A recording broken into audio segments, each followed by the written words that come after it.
ഓണം എന്ന് കേൾക്കുമ്പോൾ ആദ്യം മനസ്സിലേക്ക് വരുന്നത് എന്താ? അത്തപ്പൂക്കളം, വള്ളംകളി, ഓണസദ്യ, പുലിക്കളി.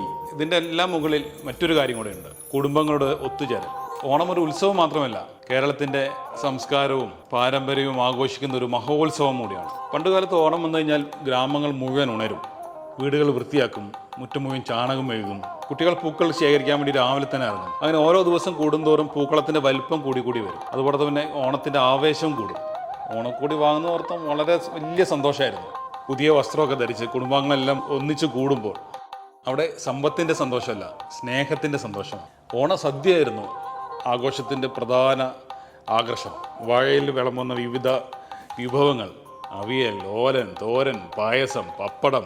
ഓരോ വിഭവത്തിനും അതിൻ്റേതായ രുചിയും കഥയും ഉണ്ടായിരുന്നു. എന്നാൽ ഓണത്തിൻ്റെ യഥാർത്ഥ സന്തോഷം ഭക്ഷണത്തിലോ ആഘോഷത്തിലോ മാത്രമല്ല, കുടുംബങ്ങൾ ഒന്നിക്കുന്നതിലാണ്.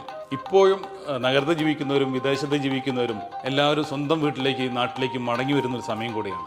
ഇന്ന് തിരക്കേറിയ ജീവിതത്തിൽ നമുക്ക് നഷ്ടപ്പെടുന്നത് മിക്കവാറും ഈ ഒത്തുകൂടലുകളാണ്.